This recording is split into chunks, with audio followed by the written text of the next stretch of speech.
வணக்கம்.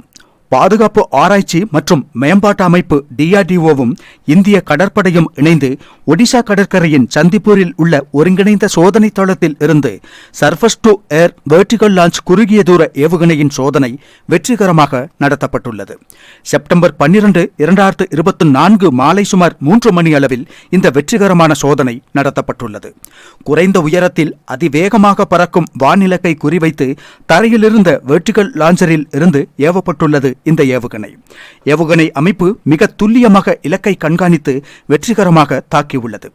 இந்த சோதனையானது இந்த ஏவுகணை பாதுகாப்பு அமைப்பின் பிராக்சிமிட்டி ஃபியூஷன் சீக்கர் உட்பட பல மேம்படுத்தப்பட்ட கூறுகளை சரிபார்க்கும் நோக்கத்துடன் மேற்கொள்ளப்பட்டுள்ளது. ITR சந்திப்பூரில் நிறுவப்பட்டுள்ள radar, electro optical tracking system மற்றும் டெலிமெட்ரி போன்ற பல்வேறு கருவிகள் மூலம் ஏவுகணை அமைப்பின் செயல்திறன் கண்காணிக்கப்பட்டு உறுதிப்படுத்தப்பட்டுள்ளது. இந்த சோதனை VLSRSAM ஆயுத அமைப்பின் நம்பகத்தன்மை மற்றும் செயல்திறனை மீண்டும் உறுதிப்படுத்துகிறது என்று கூறி இந்த சாதனைக்காக DRDO மற்றும் இந்திய கடற்படையை பாராட்டியுள்ளார் பாதுகாப்புத்துறை அமைச்சர் ராஜ்நாத் சிங்.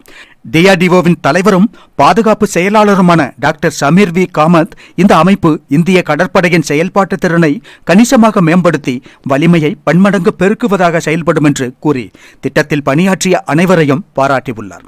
VLSRSAM என்பது மிக முக்கியமான குறுகிய தூர ஏவுகணை பாதுகாப்பு அமைப்பாகும். இந்த வகை ஏவுகணை குறிப்பாக போர்க்கப்பல் ஏவுகணை குழிகளில் இருந்து செங்குத்தாக ஏவும் விதத்தில் வடிவமைக்கப்பட்டுள்ளவையாகும்.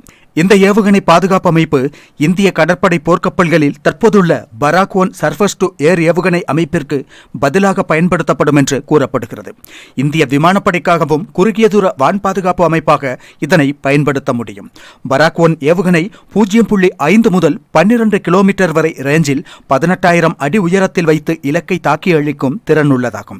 அதே நேரம் இந்த VLSRSAM அமைப்பு சுமார் 35 முதல் 40 கிலோமீட்டர் வரம்பிற்குள் உள்ள இலக்குகளை 52,000 அடி உயரத்தில் வைத்தே தாக்கி அழிக்கும் திறன் உள்ளதாகும். அப்படியாகும்போது பராக் 1 அமைப்பை விட இந்த VLSRSAM மேம்பட்டது என்பதை சொல்ல வேண்டிய அவசியமில்லை. என்னவானாலும் இந்தியா ஏவுகணை தொழில்நுட்பத்தில் சோகால்டு வல்லரசு நாடுகளுக்கு நிகரான சக்தியாக உள்ளதென்பதில் மாற்று கருத்தில்லை. இன்னும் 5 ஆண்டுகளில் இந்தியா உலகின் மிகச்சிறந்த ஏவுகணை சக்தியாகவும் மிக முக்கியமான ஏற்றுமதியாளராகவும் மாறிவிடும். ஏவுகணை தொழில்நுட்பம் மட்டுமல்லாது அனைத்து துறைகளிலும் வளர்ச்சியடைந்த மற்றும் முன்னோடி நாடாக பாரதம் திகழும் காலம் வெகு தொலைவில் இல்லை. அந்த இலக்கை நோக்கிய தேசத்தின் பயணத்தில் பொதுமக்களின் பங்களிப்பும் புரிதலும் ஒத்துழைப்பும் அவசியமாகும்.